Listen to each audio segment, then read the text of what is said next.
Et si je te disais qu'un simple morceau de carton pouvait sauver ton lombricomposteur des moucherons? C'est ce qu'on va découvrir dans ce podcast. Bienvenue à toi. Aujourd'hui, on va aborder un sujet autour du lombricompostage. Si tu as un composteur, tu vas aussi apprendre des choses, aussi trouver des conseils qui vont t'aider. Et donc, je t'invite à te poser, à rester. Et voilà, donc c'est parti pour 5 astuces pour se débarrasser définitivement des moucherons dans son lombricomposteur. Déjà, la première chose à comprendre, c'est que si tu as un problème de moucherons, c'est parce que tu as un problème d'excès d'humidité. Donc on va voir pourquoi, mais voilà, vraiment là, le but principal, ça va être de diminuer l'humidité dans ton lombricompost. Un bon compost comme un bon lombricompost, si tu le serres entre les mains, en fait, il n'y a rien qui dégouline. Et voilà, il n'y a pas d'eau qui dégouline. Ça fait quand même un petit boudin humide, pas trop sec non plus, mais faut pas qu'il y ait d'eau qui dégouline. Voilà, après, je vais pas te dire d'aller prendre ton lombricomposteur prendre ton lombricompost et le serrer entre les mains, parce que je sais qu'il y a les vers de terre, tout ça. On n'aime pas forcément trop ça. Mais voilà, déjà visuellement, tu peux avoir une idée par rapport à l'aspect, si c'est trop humide ou pas assez humide. Mais déjà, si tu as des problèmes de moucherons, c'est que tu as possiblement, c'est fort probable que tu aies un problème d'humidité.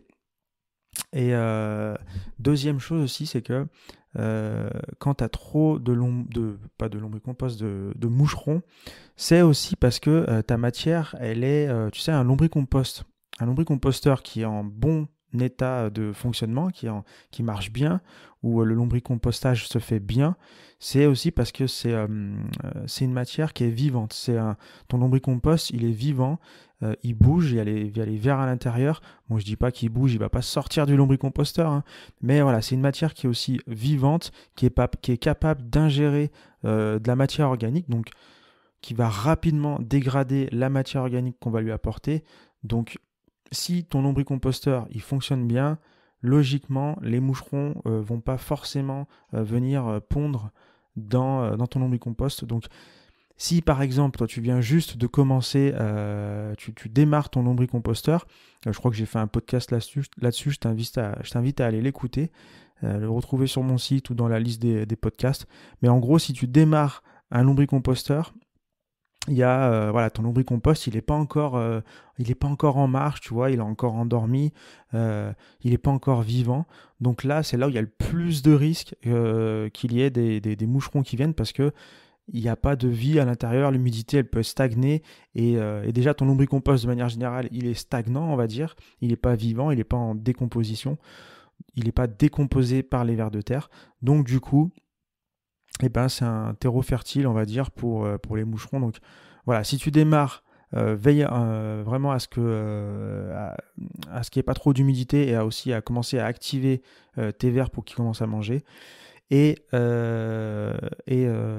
voilà, si tu as trop d'humidité, ben on va voir comment justement diminuer cette humidité. La première astuce pour dire stop aux moucherons, faut savoir que, donc, comme je disais, un excès d'humidité, ça va attirer les moucherons, parce qu'en fait, les moucherons, eux, ils sont attirés parce que déjà, il y a une odeur, hein, c'est comme au jardin, les limaces, les escargots, quand ils sont attirés vers tes plants, ou si tu fais du compostage de surface, bah, ça dégage une odeur. En fait, ils sont attirés par la matière organique qui est en décomposition. Donc, premièrement, ils sont attirés par ça. Et en plus, bah, tout ça, en fait, c'est aussi l'excès d'humidité qui aussi dégage quelque chose comme ça dans l'atmosphère, qui fait que voilà, ils sont attirés par ça, parce qu'en fait, ils vont aller pondre dans la matière organique qui est comme ça en décomposition, et parce qu'il y a de l'humidité et de la nourriture pour leurs larves. Donc tout simplement, pour pouvoir pondre et que les larves de moucherons se développent, et ben, le fait que en fait, ton lombricompost, c'est l'environnement idéal, quoi, à manger, de l'humidité, donc voilà. Donc la solution, comme je te disais en début de podcast, ça va être de ramener du carton, tu peux ramener aussi du papier craft, tu peux ramener même des feuilles mortes, ça peut être aussi intéressant. Si tu as des feuilles mortes comme ça que tu peux récupérer, bah, n'hésite pas à en ramener aussi. Tu peux récupérer aussi, tu sais, les cartons de papier toilette, voilà, tout ce qui est matière organique sèche. Oublie pas d'en ajouter. Souvent, comme je dis, on oublie souvent dans un lombricomposteur d'ajouter de la matière organique sèche, et alors que c'est aussi très très important pour éviter justement cet excès d'humidité et réguler justement l'humidité. Donc pense à vérifier régulièrement si ton compost n'est pas trop humide. En général, c'est plutôt vers ça qu'on penche quand on a un lombricomposteur. Il ne va pas forcément sécher, il va plutôt s'humidifier en trop. Donc vraiment, veille à ça. À chaque fois que tu apportes des déchets de fruits et légumes, pense aussi à apporter un petit peu de papier craft ou de carton. Ensuite, deuxième conseil, pense à stocker tes déchets dans une boîte hermétique. Donc tes déchets de fruits et légumes, ils sont en décomposition et comme je disais, ils produisent une certaine odeur, ils produisent des gaz que les larves de moucherons vont pister, on va dire, quoi. Ils vont être attirés par ça. Et donc en utilisant une boîte hermétique, parce que voilà, des fois on n'a pas forcément le lombricomposteur à portée de main, donc on va stocker nos déchets comme ça à l'air libre à côté de l'évier ou autre, et si la fenêtre est ouverte ou il y a des moucherons qui commencent à venir et qui pondent dans tes déchets, et ça se voit pas tout de suite en fait, parce qu'en fait ils peuvent déjà, tu vois, pondre leurs œufs au moment où toi tes déchets ils traînent comme ça vers vers ton lavabo, et après toi tu vas mettre tes déchets dans le lombricomposteur et tu comprends pas pourquoi il y a des moucherons qui se développent, parce qu'en fait les œufs ils ont été pondus quelques jours avant, et donc voilà, donc des fois c'est intéressant moi je le fais pas forcément, mais ça peut être intéressant d'avoir une petite boîte hermétique. Tu peux en trouver de partout, hein. Moi, ce que je conseille pour ceux qui ont beaucoup de matière organique, c'est de, tu vois, aller dans les magasins comme les restaurants, les boulangeries, les kebabs, et en fait, tu leur demandes s'ils mettent à la poubelle, en fait, ils ont des gros seaux alimentaires pour la sauce, mayonnaise, sauce blanche, tout ça. Et en fait, évite la mayonnaise parce que c'est quand même un peu dur à laver, c'est très gras. Donc plutôt sauce blanche, sauce blanche ou moutarde ou autre, je sais pas.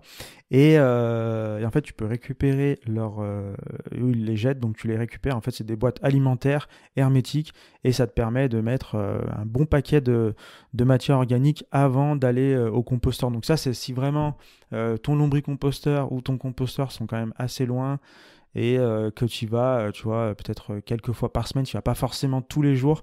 Des fois aussi, ça peut être intéressant. Si toi, tu compostes pas ou lombricompostes pas chez toi, pour l'apporter dans ces poubelles qu'on voit de plus en plus en ville, où on doit mettre nos déchets de matière organique dans ces poubelles, ça peut être intéressant d'avoir des seaux comme ça, ou si tu veux en mettre aussi chez de la famille ou des amis qui ont un composteur plus à la campagne, tu peux les stocker comme ça pratiquement une bonne semaine et l'apporter et le vider dans un composteur quand il est plein. Bref, donc ça te permet de stocker, ça te permet donc d'éviter que les moucherons viennent pondre dans ta matière organique et finissent dans ton lombricomposteur. Et c'est vrai qu'après une fois qu'ils sont installés, c'est un petit peu compliqué un petit peu difficile pour s'en débarrasser. Donc c'est bien de prévenir avant de guérir. Et ensuite, troisième astuce, garder ton lombricomposteur propre, relativement propre. Quand je parle de propre, c'est voilà, de temps en temps, si tu peux, tu vois, tu peux prendre un petit chiffon, imbiber un peu avec du vinaigre blanc et tu peux nettoyer, tu vois, si tu vois que tu as une invasion de moucherons, ça peut être intéressant de le faire, ou en prévention aussi, c'est nettoyer un petit peu le couvercle, les côtés, tu sais aussi les bordures, les parois à l'intérieur, sans aller mettre du vinaigre, tu vois, dans ton lombricompost, mais tu peux déjà de temps en temps voir mettre un petit coup de nettoyage et ça permettra aussi de masquer un peu les odeurs et d'éviter aux moucherons de venir s'infiltrer, parce que même voilà, le lombricomposteur c'est pas hermétique justement, les moucherons ils peuvent passer sous le couvercle, où il y a toujours un endroit où ils arrivent à se faufiler et pondre à l'intérieur. Donc nettoie-le un petit peu ton lombricomposteur, comme ça il reste un petit peu discret dans un coin de ton salon, de ta cuisine ou devant ta porte. Et comme ça les moucherons, ils passent à côté, ils s'en rendent même pas compte qu'il y a un lombricomposteur et du coup toi t'es tranquille. Et donc voilà, bon, tu regardes, hein, si de temps en temps tu vois qu'il est un peu sale, un petit coup de chiffon, ça prend pas longtemps, mais ça permet de camoufler un peu tout ça. Ensuite, la quatrième astuce, je vais l'appeler la couverture de survie. Et en gros, ce qu'il faut comprendre, c'est que les moucherons, bah, comme je disais, ils sont attirés par les mauvaises odeurs et du coup, bah, tout ce qui est à découvert comme ça, et ben, ça dégage des odeurs. Ton lombricomposteur, il dégage comme ça des gaz, des odeurs qui sont repérés par les moucherons qui les attirent et qui viennent pondre, etc., etc. Donc la solution, c'est de mettre une sorte de couverture de survie, une couche de protection. Alors il y a des couches de protection qui sont en général avec les lombricomposteurs quand tu les achètes, ou tu peux aussi en acheter toi-même ou en faire toi-même, en découper. C'est souvent des tapis qui sont à base de chanvre. Et du coup, voilà. Mais tu peux aussi le remplacer par du carton, tout simplement, hein. Tu découpes une ou deux épaisseurs de carton en fonction de la forme de ton lombricomposteur et tu peux les mettre comme ça au-dessus de ton tas de lombricompost. Tu sais, le tas qui est vraiment au dernier étage tout en haut de ton lombricomposteur, bah là tu mets un ou deux épaisseurs de carton découpés à la forme de ton lombricomposteur. Et le but c'est pas de rajouter par-dessus la matière organique, mais à chaque fois que tu viens, bah, tu soulèves le carton et tu mets tes matières organiques sous le carton et tu remets le carton par-dessus. Ça fait une petite protection. Moi, j'ai remarqué que ça marchait, ça fonctionnait, même si c'est pas parfait non plus, mais ça fonctionne. N'hésite pas à renouveler régulièrement ton carton, et en plus le carton, quand au bout d'un moment, il va se faire dégrader par les vers et la matière et les micro-organismes. Donc c'est aussi tout aussi bien parce qu'en plus, donc que ce soit le carton ou le tapis de chanvre, eh ben ils vont aussi absorber un peu l'humidité et faire un petit peu office de régulation d'humidité dans ton lombricomposteur. Donc c'est deux en un, donc du coup c'est tout bénef. Tu peux aussi si vraiment tu n'as pas de tapis de chanvre ou de carton, bah, ce que tu peux faire c'est juste tout simplement faire un gros apport de matière organique carbonée. Tu peux, voilà, si tu as plein de rouleaux de papier toilette, du papier craft, des feuilles mortes, eh ben, tu peux faire un espèce de grand, comme un paillage comme on fait au jardin, tu vois, ou dans les pots, et tu fais une sorte de paillage dans ton lombricompost, dans ton lombricomposteur sur ton tas de lombricompost. Et quand tu viens ajouter la matière organique, bah, tu fais un peu comme au potager, tu vois, tu écartes et tu fais un trou dans cette couche de protection et tu mets ta matière organique à l'intérieur, tu recouvres, un peu comme un chat qui vient poser sa crotte, tu recouvres, tac, et du coup, bah, il n'y a pas trop de mauvaises odeurs qui se dégagent. Et pareil, tu as toujours cet avantage de régulation d'humidité et d'apport de matière organique sèche, matière organique carbonée. Et du coup, c'est deux en un. Donc tout ça, ça va réduire, déjà ces quatre premières astuces, elles réduisent vraiment fortement la probabilité de pondre des moucherons, donc n'hésite pas à les appliquer. Cinquième et dernière astuce, c'est le piège à base de peau de banane. Donc ça, c'est quand tu es déjà, ça c'est plutôt, voilà, tu es envahi de moucherons et t'as pas envie de repartir à zéro, parce qu'en général, quand on est envahi de moucherons, au bout d'un moment, on abandonne tout, on jette tout, on nettoie le lombricomposteur et on repart à zéro. Et c'est le seul moyen de s'en débarrasser. Et ben voilà, il y a d'autres moyens. Moi, en cas d'urgence, c'est ce que je fais. Hein, j'applique déjà ces 4 premiers conseils. Ensuite, je mets le piège qu'on va avoir là, à base de peau de banane. Et ensuite, pourquoi pas aussi, ce qui est bien, c'est de sortir quelques jours, voire une semaine ou deux, ton lombricomposteur à l'extérieur, à l'air libre. Et en général, ça permet tout ça de repartir à zéro et de revenir sur de bonnes bases. Donc n'hésite pas à faire comme ça. Et Et je vais essayer de t'expliquer un petit peu à quoi ça ressemble ce piège à base de banane, à base de peau de banane. Tu peux le retrouver dans mon article. J'essaierai de mettre le lien en description, mais tu retrouveras dans l'article qui s'appelle 5 bonnes pratiques pour un lombricomposteur sans moucheron. Et ça sera en fait, c'est exactement les mêmes conseils qu'il y a dans ce podcast, mais sous forme d'article. Donc n'hésite pas à les consulter. Il y aura une image, mais je vais t'expliquer un peu à quoi ça ressemble. Tu vas voir, c'est tout simple. Et en plus, c'est qu'avec des matériaux qu'on peut facilement trouver. Donc, tu vas avoir besoin donc de peau de banane. Alors après, je dis peau de banane, mais tu peux utiliser des épluchures de pommes, des épluchures de carottes. C'est juste que voilà, peau de banane, ça marche plutôt bien. Mais voilà, le but, c'est vraiment avoir cette odeur de matière organique qui est en train de se décomposer, qui va attirer le moucheron, justement. Et le but, donc, ça va être de récupérer quelques épluchures. Et à côté, il va falloir que tu trouves une bouteille en plastique. Donc, ça, c'est facile à trouver, il y en a de partout, hein. Donc, ce que tu dois faire avec cette bouteille, c'est... Le but, ça va être de la couper en deux. Tu vois, tu vas vraiment enlever le bouchon, couper la bouteille en deux avec un ciseau ou un couteau, en faisant attention à ne pas se faire mal, bien sûr. Et le but, ça va être de... Tu vois, tu as le bas de la bouteille, donc tu vas le couper. Et tu vas avoir le haut de la bouteille. Tu vas simplement retourner le haut de la bouteille et l'insérer dans le bas de la bouteille. Tu vois qu'il faut que le goulot de la bouteille aille au fond de la bouteille. Et le but, c'est vraiment que le goulot, il aille toucher le fond de la bouteille, mais qui est vraiment, tu vois, genre 1 mm pour que les moucherons, en fait, soient attirés et qu'ils rentrent dans le goulot de la bouteille, qu'il aille au fond de la bouteille et que par le goulot, il ait au moins 1 mm pour rentrer à l'intérieur du piège. Et justement, dans l'intérieur de ce piège, c'est là où on va mettre les peaux de banane, les épluchures ou autres. Je crois que tu peux même aussi mettre du vinaigre ou des vinaigre de cidre ou autre chose.